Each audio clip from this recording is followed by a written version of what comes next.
ناظرین السلام علیکم، آپ کا ہوسٹ جاوید اختر حاضر خدمت ہے۔ ناظرین، آج کے پروگرام کا عنوان ہے مدارس کا رول اور ان کے تعلیمی نظام میں اصلاح کی ضرورت۔ اس عنوان کے تحت ہم نے کچھ سوالات مرتب کیے اور ان سوالات کو ہم نے ڈاکٹر محمد غتریب صاحب کو بھیجا۔ تو آئیے دیکھتے ہیں کہ وہ سوالات کیا تھے اور ڈاکٹر محمد غتریب صاحب نے ان کے کیا جوابات دیے۔ ناظرین، ڈاکٹر جاوید اختر صاحب نے جو یہ web discourses of Islamic studies circle disk کے تحت کچھ علمی اور اکیڈمک پروگرام شروع کیے ہیں، جس میں انہوں نے اب تک کئی اہم موضوعات پر بحث مباحثہ کیا ہے، اور الحمدللہ اس سلسلے کو ناظرین نے بہت پسند بھی کیا۔ ابھی یہ ابتدائی مرحلہ ہے، انشاءاللہ ہم امید کرتے ہیں کہ آئندہ اس سلسلے میں مزید پیش رفت ہوگی اور اس پروگرام کو بہت زیادہ مفید اور سبھی ناظرین کے لیے مثبت اور بار آور بنایا جا سکے گا۔ آج کے اس پروگرام میں ڈاکٹر جاوید صاحب نے ہمیں جو موضوع دیا ہے وہ ہے مدارس اسلامیہ کا رول اور ان کے نظام تعلیم میں اصلاح کی ضرورت۔ اس سلسلے میں ہمارے میزبان نے چند سوالات ہمارے سامنے رکھے تھے، تو ہم ایک ایک کر کے ان سوالات کو ٹیک اپ کرتے ہیں اور انشاءاللہ اس کے ذریعے سے اس موضوع کو کور کرنے کی کوشش کرتے ہیں۔ تو پہلا سوال ناظرین اس سلسلے میں یہ ہے کہ ملت اسلامیہ کی تعمیر میں مدارس کا کیا رول رہا ہے؟ اس سوال کے جواب میں کہوں گا کہ یہ جو مدارس اسلامیہ کا موجودہ تصور ہے، اگر ہم اس کو ذرا سا اس کے ماضی میں جائیں تو بہت اختصار کے ساتھ میں بتاؤں گا کہ انگریزوں کے اقتدار سے پہلے ہندوستان میں پورے بر صغیر میں دینی تعلیم کا یا ایک عام تعلیم کا جو ایک عمومی انتظام تھا، وہ کچھ اس طرح کا سسٹم نہیں تھا جیسے آج مدارس اسلامیہ کی شکل میں ہمارے سامنے ہے۔ اس میں ہوتا یہ تھا کہ مختلف جگہوں پہ مختلف مشائخ، بزرگ، اہل اللہ اور دانشور مختلف شہروں میں ہوا کرتے تھے۔ امراء اور حکمراں اوقاف کے ذریعے سے اور ذاتی امداد وغیرہ کے ذریعے سے ان کی اس طرح سے کفالت کرتے تھے کہ ان کو پھر کسی چیز کی ضرورت نہیں ہوتی تھی، اور وہ مستقل بس درس و تدریس میں، پڑھانے میں، تعلیم و تعلم میں مصروف ہوتے تھے۔ اب ہوا یہ کہ جب انگریز اقتدار یہاں پہ آیا، انہوں نے اوقاف کو ایک قانون پاس کیا ہندوستان میں، اور اوقاف کو ضبط کر لیا، یعنی پورے بر صغیر سے تمام اوقاف کو ضبط کر لیا۔ اب یوں سمجھ لیجیے کہ ایک مسلمان پوری ملت اسلامیہ جس فارغ البالی کے ساتھ ایک چیز ایک ڈگر پہ چل رہی تھی، اچانک وہ بالکل قلاش ہو کر رہ گئی۔ اور بعض تاریخوں میں آیا ہے کہ مغربی بنگال اور حیدرآباد وغیرہ کے علاقوں میں جو ہے وہ ہر 400 کی تعداد پہ ایک مدرسہ یا یوں کہہ لیجیے کہ ایک اسکول ہوتا تھا جن کو یہ اوقاف چلاتے تھے۔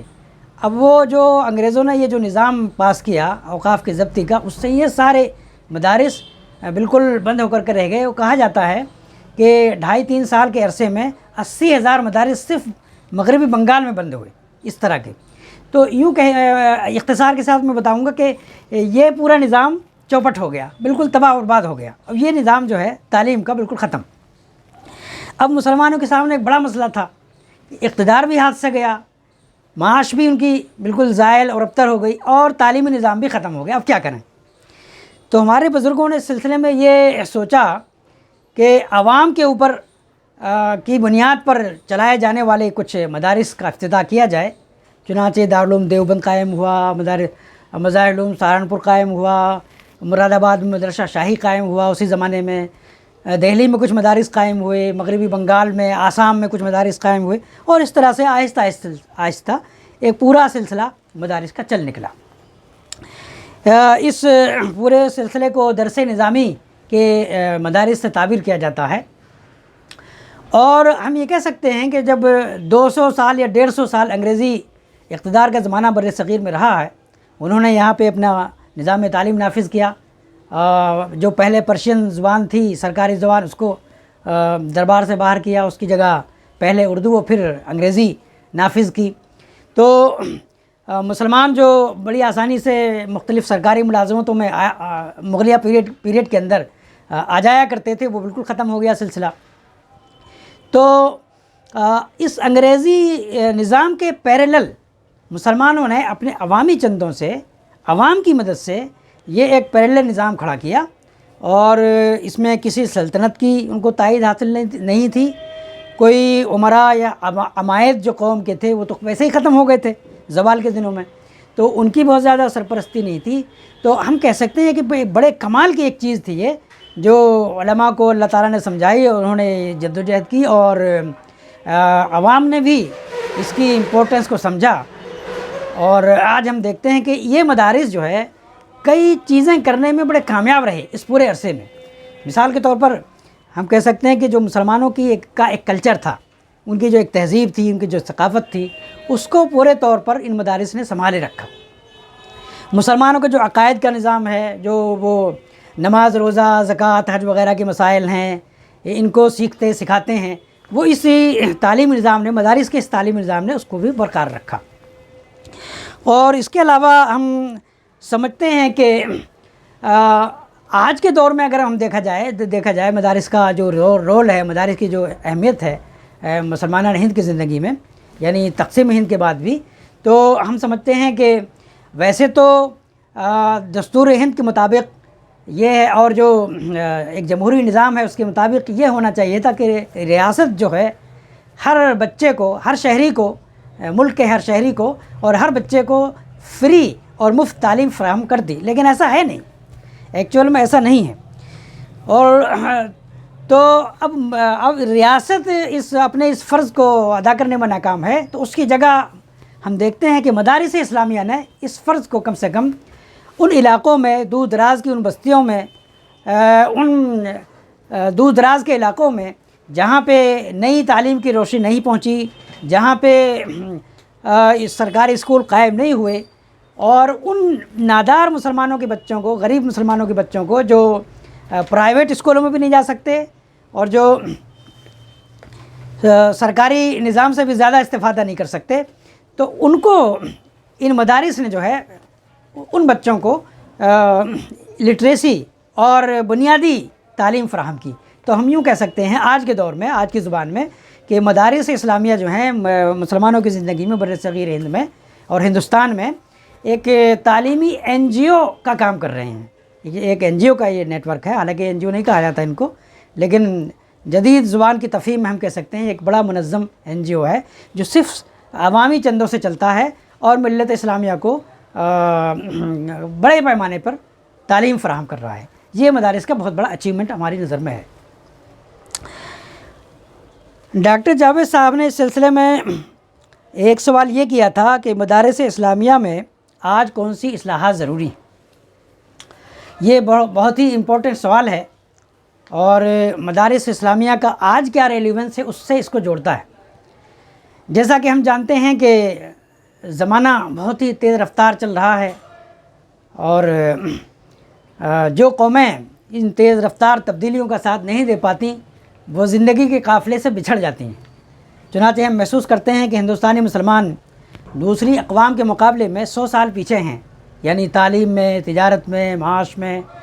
آپ زندگی کے کسی بھی فیلڈ کے کسی بھی میدان کو لے لیں، اس میں ہم اپنے آپ کو پیچھے پاتے ہیں۔ اب اس میں مدارس کا جو رول ہے وہ بہت اہم ہے، لیکن افسوس یہ ہے کہ جیسا کہ میں نے بتایا کہ مدارس کا ماضی قریب میں بہت اہم رول رہا، لیکن آزادی ہند کے بعد سے جو ان میں تبدیلی آنی چاہیے تھی اور حالات کے تقاضوں کو سمجھ کر کے جو ان کو اقدامات کرنے چاہیے تھے، وہ افسوس کے وہ نہیں اٹھائے جا سکے۔ تو اب یہ ہے کہ سب سے پہلی چیز یہ ہے جو ہم نے خود مدرسے سے تعلیم حاصل کی ہے، یعنی درس نظامی پڑھا ہے، پھر ندوے کا جو درس ہے اس کو بھی پڑھا ہے، اور کچھ سال جو ہیں ہم نے سلفی اداروں میں بھی گزارے ہیں، جماعت اسلامی کے مدارس سے بھی واقفیت رہی ہے۔ تو اس طرح سے ہم کہہ سکتے ہیں کہ ہمیں ذاتی طور پر ان سارے جو بھی ہندوستان میں مسلمانوں کا ایک سسٹم چل رہا ہے اور اس کے مختلف مکاتب فکر ہیں اور ان مختلف مکاتب فکر کے الگ الگ مناہج ہیں پڑھانے کے، تو ہم نے ان سے تقریباً سب کا جائزہ لیا ہے۔ اور جب ہم مدارس کی بات کرتے ہیں تو ہم خاص طور پر شمالی ہند کے مدارس کی بات کرتے ہیں۔ ابھی جنوبی ہند کے سلسلے میں ہم کوئی دوسرا پروگرام کریں گے، وہ مدارس جو ہیں ہماری اس گفتگو کا موضوع نہیں ہے، چونکہ وہاں کے حالات بہت مختلف ہیں اور اس سچویشن سے انہوں نے اپنے آپ کو بہت بہت مختلف انداز میں ڈھالا ہے۔ تو جب ہم مدارس بولتے ہیں تو ہمارے ناظرین جو ہیں اس سے شمالی ہند میں پائے جانے والے مدارس کو سمجھیں، اور اسی سلسلے میں ہم اپنی گفتگو کو مرکوز رکھیں گے۔ تو ہمارے ہندوستان میں خاص طور پر نارتھ انڈیا میں جو مدارس پائے جاتے ہیں ان میں ایک سلسلہ درس نظامیہ کا ہے جو دارالعلوم دیوبند کو فالو کرتے ہیں، مظاہر علوم کی تعلیمی روایت کو فالو کرتے ہیں، اور اس سے چھوٹا یعنی مدارس کا جو نیٹ ورک ہے اس کا بڑا حصہ تو یہی ہے۔ پھر اس سے ایک چھوٹا نیٹ ورک ہے وہ دارالعلوم ندوۃ العلماء کا ہے، اور ان سے چھوٹے چھوٹے 2-3 نیٹ ورک اور ہیں، مثلا مدرسۃ الاصلاح کا ہے، اور جامعہ سلفیہ بنارس کا ہے، اور جامعۃ الفلاح وغیرہ کا ہے۔ لیکن یہ چھوٹے نیٹ ورک ہیں اور ان کے اثرات بھی بہت محدود ہیں۔ سب سے بڑا نیٹ ورک جو مدارس کا ہے وہی درس نظامیہ کا ہے، اور جب ہم عام طور پر جب پبلک میں مدارس بولا جاتا ہے تو عام طور پر اس سے مراد وہی مدارس ہوتے ہیں۔ تو ان مدارس میں ایک بڑی کمی یہ محسوس ہوتی ہے کہ پرانے زمانے میں جس طرح سے لوگ کسی ایک کتاب کے متخصص ہوتے تھے، اسپیشلسٹ ہوتے تھے، وہی نظام انہوں نے آج بھی برقرار رکھا ہوا ہے۔ تو یہاں پر جو چیزیں پڑھائی جاتی ہیں وہ فن نہیں پڑھایا جاتا، وہ بلکہ کتاب پڑھائی جاتی ہے، کتاب فوکسڈ یہ نظام تعلیم ہے۔ اس کا نقصان یہ ہوتا ہے کہ طالب علم جو ہے وہ کئی سال گزارتا ہے لیکن کسی فن پہ اس کو دسترس نہیں ہوتی، یعنی نحو ہے، صرف ہے، عربی ادب ہے، تاریخ ہے، یہ ساری چیزیں جو ہیں ان سے بہت اچھی واقفیت اس کی نہیں ہو پاتی۔ دوسرا ایک پہلو اور ہے، وہ یہ ہے کہ موجودہ زمانہ جن چیزوں کا تقاضا کرتا ہے، مثال کے طور پر دنیا میں اس وقت اگر ہم ابلاغ کریں، اپنی باتیں، اسلام کی باتیں دوسرے لوگوں تک پہنچائیں، تو اس کے لیے ایک عالمی لنگوا فرینکا جس کو کہہ سکتے ہیں، رابطے کی جو زبان ہے وہ انگریزی ہے۔ ہمارے مدارس اسلامیہ نے بدقسمتی سے اس زبان سے بالکل ہی بے نیازی برتی، اور درس نظامیہ کے جو مدارس ہیں وہ آج تک تقریباً اسی روش پر گامزن ہیں۔ بعض مدارس نے تھوڑی سی تبدیلی کی ہے، وہ کچھ ABCD وغیرہ پڑھانے کی کوشش کر رہے ہیں، لیکن وہ بھی یعنی قابل اطمینان نہیں ہے، اور وہاں کے پڑھے ہوئے لڑکے جب یونیورسٹیوں میں یا کالجوں میں آتے ہیں تو ان کو بڑی دشواری ہوتی ہے نئے نظام کو فالو کرنے میں۔ اسی طرح سائنس کی بیسک تعلیم ہے وہ وہاں پہ نہیں دی جاتی۔ اچھا ناظرین، آپ یہ سمجھتے ہوں گے کہ موجودہ جو زمانہ ہے اس میں ایک مہذب سماج میں زندگی گزارنے کے لیے سوشل سائنسز جو ہیں ان کی بیسک معلومات بہت ضروری ہے۔ ہمارے مدارس اسلامیہ ان جو سوشل سائنسز ہیں ان کی جو بیسک معلومات بھی نہیں دیتے، یعنی حفظان صحت ہے، ہائیجین میں ہم کس طرح سے زندگی گزاریں، اور ماحول کو ہم کس طرح سے اپنا بہتر رکھیں، یہ چیزیں سب اسلام کا حصہ ہیں، دین کا حصہ ہیں، لیکن یہ مدارس اسلامیہ کے نصاب میں جگہ نہیں پا سکے۔ اسی طرح سے ہسٹری، تاریخ، سیرت، یہ چیزیں بھی ہمارے نصاب میں جگہ نہیں پا سکیں، اور بالکل اسی طرح سے ہم کہہ سکتے ہیں کہ جو عربی زبان ہم پڑھاتے ہیں، جو اس کے پڑھانے کا طریقہ ہے وہ اب بہت فرسودہ ہو چکا ہے۔ آج ہوتا یہ ہے کہ ایک طالب علم مدرسے میں 10 سال، 8 سال، 12 سال لگاتا ہے، لیکن آپ اس کو آج کی جو عربی ہے جو لکھی جاتی ہے، بولی جاتی ہے گلف کنٹریز میں، وہاں کا کوئی اخبار اس کو دے دیجئے تو بہت مشکل سے وہ چند لائنیں پڑھ پائے گا، صحیح طور پہ اس کو بھی نہیں پڑھ پائے گا، اس میں کیا لکھا ہے اس کو سمجھ نہیں پائے گا۔ یعنی ہم کہہ سکتے ہیں کہ ایک عربی زبان کو ایک زندہ، ایک لیونگ لینگویج کے طور پر پڑھانے کا رواج ہمارے مدارس میں نہیں ہے۔ تو یہ بھی ایک بڑی یعنی ڈیفیکٹ ہے ایک مدارس کے سسٹم کا، تو اس کو بھی دور کرنے کی ضرورت ہے، اس میں بھی اصلاح کی ضرورت ہے۔ اس کے علاوہ خاص طور پر ان ساری چیزوں سے زیادہ اہمیت میں سمجھتا ہوں، ظاہر ہے کہ جو مدارس کے طلباء ہیں وہ اسی سماج کا حصہ ہیں، اور اب ایسا تو ہے نہیں، مدارس سے جو فارغ ہونے والے طلباء ہیں وہ لاکھوں کی تعداد میں ہر سال ہوتے ہیں، اور آپ سمجھ سکتے ہیں کہ ایسا نہیں ہے کہ وہ سارے طلباء، جیسا کہ ہمارے بعض بزرگ سمجھتے ہیں، وہ سارے طلباء جو ہیں کسی مسجد میں یا کسی اور چھوٹے مدارس میں یعنی ضم ہو جائیں یا وہاں پہ اپنی خدمات انجام دیں۔ ظاہر ہے علاقوں کی تعداد میں یہ جو لوگ ہیں جو مدارس سے فارغ ہوتے ہیں یہ جائیں گے اسی سماج میں، ان کو اسی سماج میں رہنا ہے، ان کو زندگی وہیں گزارنی ہے۔ سماج ایک بڑا وسیع دائرہ ہے اور اس سماج میں ہر طرح کے لوگ بستے ہیں، مسلم ہیں، نان مسلم ہیں۔ ہمیں سب سے انٹریکشن کرنا ہے، ہمارے طلباء کو، فارغین کو، ان کو بھی اسی سماج میں رہنا ہے۔ تو اس سماج میں رہنے کے قابل تو ہم اپنے طلباء کو بنائیں، ہم کم سے کم ہمارے طلباء اتنا تو رکھیں کہ وہ اپنی بات اپنے سامنے والوں کو پہنچا سکیں، سامنے والا جو کچھ کہہ رہا ہے اس کو وہ سمجھ سکیں۔ تو ہم اپنے مدارس میں کم سے کم یہ تبدیلی ضرور لائیں کہ آج کے طلباء موجودہ زمانے کی آنکھوں میں آنکھیں ڈال کر کے وہ چل سکیں، اس کے شانہ بشانہ چل سکیں۔ آج مغرب کہاں تک پہنچا ہے، زمانے کی کیا تبدیلیاں ہیں، ٹیکنالوجی میں کیا زبردست تبدیلیاں آ رہی ہیں، ان ساری چیزوں سے واقفیت بالکل ایک زندگی کا ایک ناگزیر تقاضا ہے۔ اگر ہم ان چیزوں سے اپنے طلباء کو، اپنے فارغین کو محروم رکھیں گے تو ان کے ساتھ بڑی ظلم اور بڑی زیادتی ہوگی۔ ایک پوائنٹ اور میں یہاں پہ ایڈ کرنا چاہتا ہوں کہ پرانے زمانے میں ہمارے بزرگ یہ کہا کرتے تھے کہ اللہ تعالیٰ ہی رازق ہے اور وہ جو لوگ جو ہیں اس میں توکل کریں گے وہ ان کو جو ہے محروم نہیں رکھے گا۔ یقیناً یہ بات بالکل صحیح ہے اپنی اسپرٹ میں، اپنی روح میں، لیکن اس کے جو مادی تقاضے ہیں وہ بھی ہم کو پورے کرنے ہیں۔ تو ظاہر ہے کہ اس سماج میں رہنے کے لیے ہمیں کچھ بنیادی اسکلس سیکھنی ہوں گی اور ہمارے طلباء اس لائق ہونے چاہیے کہ وہ جب مدارس سے فارغ ہوں تو وہ تھوڑے بہت کچھ نہ کچھ اسکلس ان کے پاس ہوں جن سے وہ زندگی کے تقاضوں سے عہدہ برآ ہو سکیں۔ ایک پوائنٹ کہتے ہوئے میں اپنے اس سوال کو ختم کروں گا، وہ یہ کہ ہم جس سماج میں رہتے ہیں یہ اس میں اکثریت اور میجارٹی جو ہے نان مسلم حضرات کی ہے۔ ہمارے ہندو برادران یہاں پہ ہیں، ان کی ایک تہذیب ہے، ان کا ایک کلچر ہے، ان کی ایک زبان ہے۔ جب ہم اس کو نہیں جانیں گے، ہم ان کو مخاطب نہیں کر پائیں گے، اپنی بات ان تک نہیں پہنچا پائیں گے۔ آج مسلمانوں کے تعلق سے، اسلام کے تعلق سے اس اکثریت کے ذہنوں میں بڑی تشویش ہے، بڑی غلط فہمیاں ہیں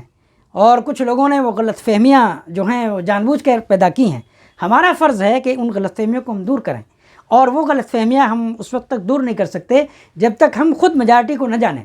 اور یہ بڑے افسوس کی بات ہے کہ ہم برسوں سے، یعنی سالوں سے ان لوگوں کے ساتھ رہ رہے ہیں، وہ ہمیں نہیں جانتے، ہمارے کلچر کو نہیں جانتے، ہمارے مذہب کو نہیں جانتے، ہم ان کو نہیں جانتے، ان کے کلچر کو، ان کی تہذیب کو نہیں جانتے۔ تو یہ بھی ضرورت ہے۔ اور میں زور دے کے کہنا چاہوں گا کہ یقیناً جو مدارس کا نصاب ہے وہ پہلے سے ہی بوجھل ہے، اس میں وہ ہندی زبان یا ہندوستانیات یا ہندوستان کی تہذیب و کلچر اس کو الگ سے جگہ نہیں دے سکیں گے، لیکن یہ کر سکتے ہیں کہ کچھ ایسے لوگ جو پائے جاتے ہیں خاص طور پہ مدارس کے منتہی طلباء کے سامنے کچھ توسیعی لیکچر، کچھ ایکسٹینڈڈ لیکچرز ان عنوانات پر، یعنی ہندو مذہب کیا ہے، ہندو کلچر کیا ہے، ہندو تہذیب کیا ہے، ہندوتوا کی تحریک کیا ہے، کیونکہ ابھی جو رولنگ پاور ہے، رولنگ ڈسپنسیشن جو ہے وہ ہندوتوا کا ہے، تو اس کو بھی جاننا بہت ضروری ہے۔ تو میں سمجھتا ہوں کہ مدارس کے نصاب تعلیم میں ان اصلاحات کی ضرورت ہے اور یہ فوری ضرورت ہے ہماری۔ اگر ہم ان اصلاحات کو نہیں کریں گے تو جس طرح سے ہم 100 سال پیچھے ہو چکے ہیں اور پیچھے ہوتے چلے جائیں گے، اور مدارس کے طلباء بھی سماج کا اہم حصہ ہیں، ان کو ہم اہم حصہ سمجھتے ہوئے ہم مدارس کے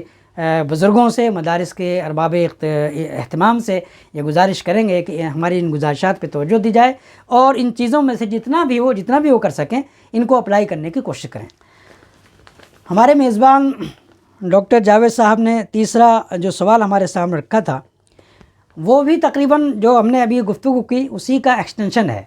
یعنی وہ سوال یہ ہے کہ کیا آج مدارس اسلامیہ اپنا متوقع رول ادا کر پا رہے ہیں؟ تو اس کے جواب میں یہ کہوں گا کہ آج مدارس اسلامیہ پر بڑی جارحانہ تنقیدیں ہوتی ہیں۔ کچھ لوگ کہتے ہیں کہ یہ بالکل ہی ایک اپاہج بنا دینے والا نظام ہے اور اس کو ختم کر دینا چاہیے، اور افسوس کہ خود کچھ فارغین مدارس بھی ایسی باتیں کہتے ہیں اور وہ فیس بک وغیرہ پہ، سوشل میڈیا پہ اس طرح کی باتیں شیئر کرتے رہتے ہیں کہ مدارس کا سسٹم بالکل ہی مفلوج ہے، بالکل ہی بیکار ہے، بالکل ہی ناکارہ ہے۔ تو میں کہنا چاہوں گا کہ ایسا نہیں ہے، یقیناً اس سسٹم میں کچھ خامیاں ہیں، لیکن یہ کافی، اگر ان خامیوں کو دور کر لیا جائے تو یہ سسٹم آج بھی خاصی حد تک کام کر سکتا ہے. اور جو یہ اسپیسیفک سوال ہے اس کے جواب میں کہوں گا کہ یقیناً مدارس اسلامیہ اپنا متوقع رول تو ادا نہیں کر پا رہے، لیکن ایک حد تک وہ ایک رول اس رول کا کچھ نہ کچھ حصہ وہ ادا کر رہے ہیں. مثلا جیسا کہ میں نے اس سے پہلے کی گفتگو میں کہا کہ ہماری جو مذہبی زندگی ہے اس کو چلانے والے یہی مدارس اسلامیہ کے فارغین ہیں. یہیں سے ہمیں مؤذن ملتے ہیں، یہیں سے ہمیں امام ملتے ہیں، یہیں سے ہمیں مفتی اور قاضی ملتے ہیں، اور اس کی بھی ضرورت ہے اسلامی معاشرے کو. اور اس سے بھی آگے بڑھ کے بعض حوصلہ مند ایسے بھی ہوتے ہیں کہ جو پھر قیادت میں بھی آتے ہیں، کچھ نہ کچھ قائدانہ سرگرمیاں بھی انجام دیتے ہیں، اگرچہ کم ہیں، وہ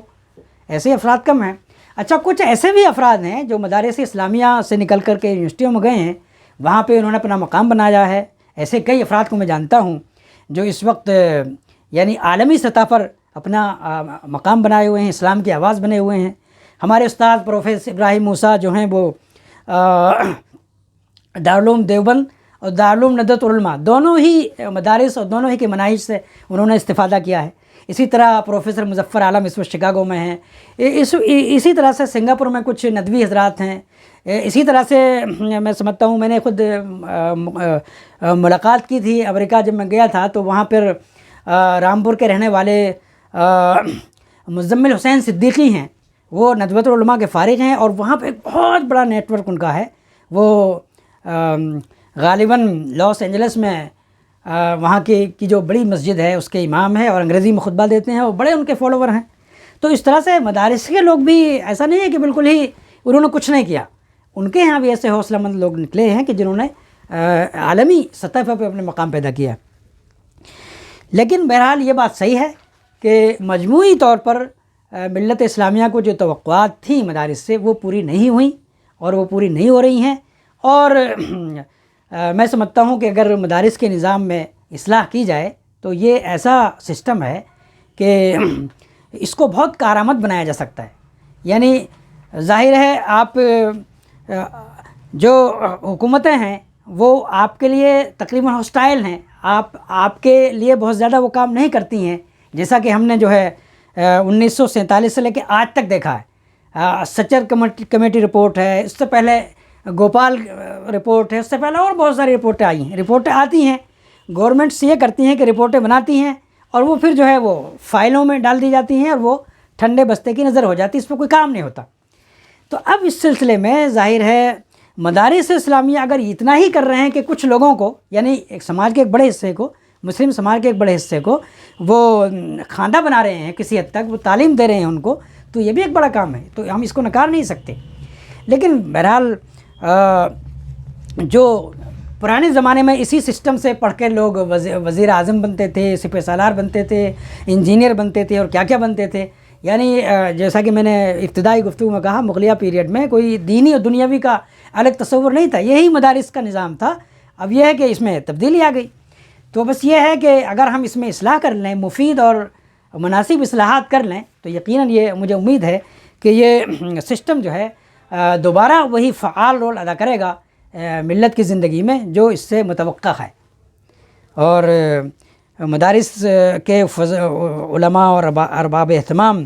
اس سلسلے میں بہت سے وہ پیدا کرتے ہیں، یعنی عذر پیش کرتے ہیں. ایک عذر یہ پیش کیا جاتا ہے عام طور پر جب مدارس میں اصلاحات کی بات ہوتی ہے، تو وہ یہ کہتے ہیں کہ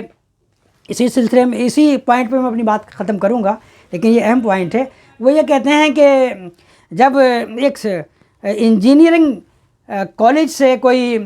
ڈاکٹر پیدا نہیں ہو سکتا، میڈیکل کالج سے کوئی انجینئر پیدا نہیں ہو سکتا، تو مدارس اسلامیہ سے یہ کیوں امید کی جا رہی ہے کہ یہاں سے سائنسداں بھی پیدا ہوں، یہاں سے انجینئر بھی پیدا ہوں، یہاں سے دوسری فیلڈس کے لوگ بھی نکلیں؟ بالکل نہیں، ہرگز نہیں. جو لوگ بھی اصلاح کی بات کرتے ہیں وہ یہ بات کہتے ہی نہیں کہ مدارس اسلامیہ سے انجینئر نکلیں، سائنسداں نکلیں، یا دوسری فیلڈ کے ماہرین نکلیں. جو بات کہی جاتی ہے وہ صرف یہ اتنی کہی جاتی ہے کہ آپ اپنے سسٹم میں اس طرح کی مختصر اور مفید وہ اصلاحات کر لیں کہ جس سے جو موجودہ جو مدارس کے جو فارغین ہیں، یہ موجودہ جو زندگی ہے، موجودہ جو زمانہ ہے، جو ماڈرن ایج ہے، اس کو سمجھیں. اس لیے کہ یہ ایک دینی مسئلہ بھی ہے. آپ سمجھتے ہوں گے کہ امام محمد جو ہیں وہ فقہ حنفی کے بڑے رکن ہیں، مدون ہیں، وہ انہوں نے فقہ حنفی کو ترویج دیا. وہ یہ کہتے ہیں، ان کی رائے یہ ہے کہ من لم یعرف زمانہ لا یفتی، یعنی جو آدمی اپنے زمانے کو نہ جانتا ہو، اپنے عہد کو نہ جانتا ہو، وہ فتویٰ نہیں دے سکتا، وہ فتویٰ دینے کا اہل نہیں ہے. تو جب تک کہ مدارس اسلامیہ کے فارغین اس موجودہ زندگی کو، اس ماڈرن ایج کو نہیں جانیں گے، وہ بہت سے ایسے مسائل ان کے سامنے آئیں گے اور وہ صحیح جواب نہیں دے سکیں گے. چنانچہ ٹیکنالوجی کا مسئلہ ہے، انجینئرنگ، جینیٹک انجینئرنگ کا مسئلہ ہے، اور اس سے پیدا ہونے والے بہت سارے مسائل ہیں. اگر وہ مسائل عام مفتیوں کے سامنے، عام فارغین کے سامنے رکھے جائیں تو وہ سمجھ ہی نہیں پائیں گے اس کو. جب تک وہ کچھ سائنس کی معلومات ان کے پاس نہ ہو، جب تک جدید جو تہذیب ہے اس کی کچھ نہ کچھ معلومات ان کے پاس نہ ہو، تو اس زمانے کو، اس عہد کو وہ سمجھ نہیں پائیں گے. تو یہ صرف ایسا ہی نہیں ہے کہ بس ایک پریشر ہے اور باہر کی زندگی یا اپنی مادی زندگی کو بہتر بنانے کے تقاضے سے ہم یہ بات کر رہے ہیں کہ اصلاح ہو. نہیں، یہ دینی ضرورت بھی ہے، اس لیے کہ ہم دینی مسائل حل ہی نہیں کر پائیں گے اس وقت تک جب تک ہم موجودہ زمانے کو سمجھیں گے نہیں. امام محمد کے بارے میں یہ آتا ہے، وہ انہوں نے فقہ حنفی لکھی، کتابیں لکھی، لیکن وہ اپنے زمانے میں کیا کرتے تھے کہ مارکیٹ میں جایا کرتے تھے. مارکیٹ میں جا کر کے کیا بھاؤ چل رہا ہے، کون سی اشیاء آ رہی ہیں، ان کا کیا، یہاں کیا ریٹ ہے، کوفہ کی مارکیٹ میں کیا ریٹ ہے، بصرہ میں کیا ریٹ ہے، بغداد میں کس ریٹ کے حساب سے وہ چل رہی ہیں، یہ ساری چیزیں ان کے سامنے ہوتی تھیں. تب وہ فقہ حنفی جو عظیم ذخیرہ ہے وہ مرتب کر پائے. امام ابو حنیفہ جو ہیں، ایسا نہیں ہے کہ وہ بس سارا وقت جو ہے اپنا پڑھنے پڑھانے اور شاگردوں کو جو ہے تعلیم دینے میں لگاتے ہیں. وہ بہت بڑے تاجر تھے کپڑے کے، اور ان کی مارکیٹ جو ہے، یعنی مناظر حسن گیلانی صاحب نے لکھا ہے، میں زیادہ ٹائم اس پہ نہیں لگاؤں گا، کہ وہ اتنی ان کی مارکیٹ تھی، اور مارکیٹ ایسی تھی کہ وہ سپلائی کرتے تھے، اور سپلائی صرف ایک شہر میں نہیں، سندھ تک ان کا کپڑا آتا تھا. تو امام ابو حنیفہ کی جو فقہ حنفی ہے، جو بہت زیادہ ریلیونٹ ہے موجودہ زمانے کے لیے بھی اور ہر زمانوں کے لیے، وہ کیسے ایسی ہو سکی؟ اس وجہ سے کہ اس کے اندر عملیت ہے، اس کے اندر پریکٹیکلٹی ہے. کیونکہ امام محمد بھی اور امام حنیفہ بھی اصل دنیا کو خود دیکھ رہے تھے، خود جان رہے تھے. یعنی انہوں نے صرف کتابوں کے اندر اپنا ٹائم نہیں لگایا، بلکہ ریئل ورلڈ میں اتر کے اس دنیا کو جانا اور سمجھا، اور اس کے بعد پھر انہوں نے اپنے مسائل مدون کیے. تو یہ تو ہماری بیسک نیڈ بھی ہے اور ہمارے فقہا کی شاندار روایت بھی ہے. اگر ہم تھوڑی سی اصلاح مدارس کے نظام میں کریں تو اس طرح سے ہم گویا اپنی ہی روایت کو، ایک جو شاندار روایت رہی ہے اسی کا ریوائول کریں گے. کوئی نئی بات نہیں ہوگی بلکہ احیاء ہوگا،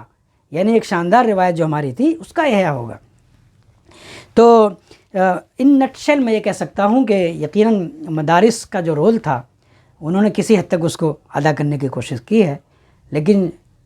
ان لارجر فریم ورک، ایک بڑی پکچر میں جو ان کا رول پورا ہونا چاہیے تھا، وہ بدقسمتی سے ہم ادا نہیں کر پائے ہیں. اور ہمارے ارباب اہتمام کو، فارغین مدارس کو، علماء کو اس بات کو سمجھنا چاہیے، اس چیز اس کو بہت سنجیدگی سے لینا چاہیے. اور یہ جو اصلاحات ہیں جس میں ہم نے بہت دیر کر دی ہے، ان کو ہم جتنا جلد کر سکیں اتنا ہی ہمارے لیے مفید ہوگا. یہ ہماری موت و زندگی کا مسئلہ ہے. اس ملک میں ہم ان اصلاحات کیے بغیر جو ہے کسی بیٹر مستقبل کا، کسی اچھے مستقبل کی توقع نہیں کر سکتے ہیں. ہمارے میزبان ڈاکٹر جاوید اختر صاحب نے ہمارے سامنے چوتھا اور آخری سوال جو رکھا ہے وہ یہ ہے کہ موجودہ دور میں مدارس اسلامیہ کے سامنے، ان کے فضلاء کے سامنے اہم چیلنجز کیا ہیں؟ تو یہ ایک تھوڑا سا انٹرنل مسئلہ ہے. اس میں جیسا کہ میں اب تک پوری گفتگو میں کہتا آیا ہوں، اس میں مسائل کی بھی بات ہوئی، کچھ حل جو ہو سکتا ہے اس کی طرف بھی اشارہ ہوا. تو اسی کنٹینویشن میں ہم یہ سمجھتے ہیں کہ ایک تو جیسا کہ میں نے اشارہ کیا کہ عالمی سطح پہ جو زبانیں ہیں جن کے ذریعے سے ہم اپنی بات دنیا کی قوموں تک پہنچا سکیں، وہ یہ ہے کہ ہم انگلش زبان نہیں جانتے. یعنی مدارس کے اکثر فضلاء، کچھ لوگ یقیناً مستثنیٰ ہوتے ہیں، وہ محنت کرتے ہیں اور جانتے ہیں اور پڑھتے ہیں اور آگے بڑھتے ہیں، لیکن عمومی صورتحال یہ ہے کہ عام طور پر مدارس کے فضلاء اس کو بہت زیادہ اہمیت ابھی تک نہیں دے رہے ہیں اور اس کو نہیں جانتے ہیں. تو اس چیز کو وہ ٹیک اپ کریں اور انگریزی کی اہمیت کو سمجھیں. انگریزی کے ساتھ اور بھی زبانیں ہیں، لیکن میں خاص طور پر انگریزی پہ زیادہ فوکس اس لیے کر رہا ہوں کہ آج پوری دنیا میں ایک جو رابطے کی زبان ہے وہ انگریزی ہے. ویسے تو جرمن بھی بہت اہم ہے، فرینچ بھی بہت اہم ہے، لیکن وہ اتنی تفصیل کا موقع نہیں ہے۔ موجودہ سطح پہ، ہندوستان کی سطح پہ مدارس کے فضلہ جو ہیں ہندی زبان کو جانیں، ہندو مذہب اور ہندو کلچر کو جانیں، یہ بھی ان کی ضرورت ہے۔ اس کے علاوہ ہمیں یہ چاہیے کہ ہم اپنے طلباء کو، ایک بات یہ کہی جاتی ہے کہ مدارس کے جو طلباء ہیں وہ بیکورڈ پس منظر سے آتے ہیں، غریب اور نادار پس منظر سے آتے ہیں، تو ان کے لیے یہی بہت ہے کہ وہ مدارس جو ہیں ان کو کچھ پڑھا دیں، کچھ تھوڑا بہت وہ سیکھ لیں، کچھ فن ان کو آ جائے، اور اس کے بعد پھر وہ عملی زندگی میں لگ جائیں۔ یقیناً میں اس سے اتفاق کروں گا کہ ایک کیٹیگری طلباء کی ایسی ہوتی ہے، ان کو اسی حد تک رک جانا چاہیے، اور مدارس میں یہ ہونا چاہیے کہ ایسا نہیں ہونا چاہیے کہ مارے باندھے جتنے طلباء آ جائیں ہمارے پاس ہم سب کو ایک ہی چیز پڑھائیں۔ نہیں، ہمیں کچھ نہ کچھ کیٹیگرائزیشن کرنا چاہیے جو طلباء آگے چل سکتے ہوں۔ ایک تو وہ طلباء کے جو اپنے ذہن سے، اپنے حالات سے اور جو ان کی کیپیبلٹیز ہے اس کو دیکھتے ہوئے ہم یہ سمجھ جائیں کہ وہ زیادہ آگے نہیں چل پائیں گے، تو ان کو یہ کرنا چاہیے کہ ایک مرحلے میں ان کو دین کی بنیادی تعلیم دے کر کے ان کو فارغ کر دینا چاہیے، اور وہ پھر سماج میں جائیں، اپنی خدمات انجام دیں، اپنے گھر کو سنبھالیں۔ لیکن اس کے علاوہ ایک کیٹیگری طلباء کی ایسی ہو جو دین میں محققانہ تعلیم حاصل کرے، آگے بڑھے، اور ایک طلباء ایسے بھی ہوں گے کہ جو دین میں بنیادی اور بیسک تعلیم حاصل کرنے کے بعد پھر وہ چاہیں گے کہ وہ دنیاوی تعلیم جس کو ہم کہتے ہیں، حالانکہ وہ بھی دینی تعلیم ہے، لیکن اپنی بات سمجھانے کے لیے میں یہ لفظ استعمال کر رہا ہوں کہ دنیاوی تعلیم یعنی سیکولر تعلیم، یعنی اکانومی کی طرف جانا چاہیں، وہ سوشل سائنسز کی طرف جانا چاہیں، پولیٹیکل سائنس، ہسٹری، جغرافی وغیرہ ان کی طرف جانا چاہیں اگر، تو ہمارے مدارس میں ایسا یہ ہونا چاہیے کہ بہت زیادہ نہ پڑھائیں لیکن بیسک تعلیم ان چیزوں کی دی جائے۔ اس لیے کہ ہمیں عملاً اس کا مشاہدہ ہوا کہ طلباء آتے ہیں برج کورس وغیرہ میں جو مختلف یونیورسٹیوں نے مدارس کے طلباء کے لیے شروع کیا ہے، تو اس میں یہ ہوتا ہے کہ بہت سارے طلباء، چونکہ وہاں مدارس میں ان چیزوں کی بالکل کوئی شدبود ہی نہیں دی جاتی، تو بہت سارے طلباء، یعنی اکثریت ان کی ایسی ہوتی ہے کہ جو انٹینس ایگزام کوالیفائی نہیں کر پاتی، اور وہ جو جس فیلڈ میں جانا چاہتے ہیں وہ نہیں جا پاتے، تو وہ بیچارے محروم رہ جاتے ہیں۔ تو ہمارے فضلاء کے سامنے یہ ایک بڑا چیلنج ہے، اور اس چیلنج کو جو ہے ظاہر مدارس ہی دور کر سکتے ہیں۔ تو مدارس کے، جیسا کہ میں نے اس سے پہلے بھی اشارہ کیا، ارباب اہتمام یہ کریں کہ کم سے کم بنیادی اور بیسک تعلیم، ہم یہ نہیں کہتے کہ ان کو ماہر بنائیں ایسے ہی جیسے وہ تفسیر میں ماہر بنیں گے یا صرف و نحو میں ماہر بنیں گے یا حدیث کے اسکالر بنیں گے، نہیں، کچھ نہ کچھ بیسک تعلیم ان کو دے دی جائے جس سے وہ اپنے پیروں پہ کھڑے ہو سکیں، جس سے وہ آگے چل کر کے بہت زیادہ دشواری ان کو نہ ہو۔ تو ایک بنیادی چیز یہ ہے، بنیادی چیلنج ان کے سامنے یہ ہے۔ اچھا، دوسرا بنیادی چیلنج جو انٹرنل ہے وہ یہ ہے کہ بدقسمتی سے حالانکہ حالات کا جبر ہے، دباؤ ہے کہ مسلمانوں میں بہت زیادہ اتحاد ہونا چاہیے، لیکن یہ نہیں ہے، اور ہمارے مدارس اسلامیہ بھی اس بارے میں کوئی بہت زیادہ اچھا رول ادا نہیں کر پا رہی، بلکہ ہوتا یہ ہے، اب دیکھیں مدارس میں عملاً کیا ہے، کچھ مدارس وہ ہیں جو، بلکہ میجارٹی وہ ہیں جو حنفی فقہ کو فالو کرتے ہیں، پھر اس میں بھی کچھ دیوبندی ہیں، کچھ بریلوی ہیں، کچھ مدارس وہ ہیں جو اہل حدیث مکتب فکر کو فالو کرتے ہیں، کچھ مدارس وہ ہیں جو جماعت اسلامی کے فکر کو فالو کرتے ہیں۔ اب ان سارے مدارس میں یا ان سارے فضلاء میں کچھ نہ کچھ تال میل ہونا چاہیے۔ ہونا یہ چاہیے کہ ایک مکتب فکر کے طلباء دوسرے مکتب فکر کے طلباء سے بہت زیادہ متوحش نہ ہوں، ان کو اجنبی نہ سمجھیں، ان کو اپنا سمجھیں۔ اختلاف رائے ہو سکتا ہے، اختلاف رائے ائمہ میں بھی ہوا کرتا تھا، علماء میں اس سے پہلے بھی ہوا کرتا تھا، لیکن انہی ائمہ نے جن کو ہم فالو کرتے ہیں، ہماری پوری تاریخ گواہ ہے، زبردست احترام باہمی کی، محبت باہمی کی شاندار مثالیں پیش کی ہیں۔ ہم آج کے زمانے میں ان مثالوں کو ریوائیو کیوں نہیں کرتے؟ تو اس کی خاص وجہ یہی ہے کہ جو حنفی مدارس کے طلباء ہیں وہ حدیث کو بھی حنفی بنانا چاہتے ہیں، وہ قرآن کو بھی حنفی بنانا چاہتے ہیں، اسی طرح سے سلفی مدارس کے بھی تقریباً اسی درجے پہ چلتے ہیں کہ وہ قرآن کو اور فقہ کو وہ ایک سلفی فریم ورک دے کے پڑھاتے ہیں۔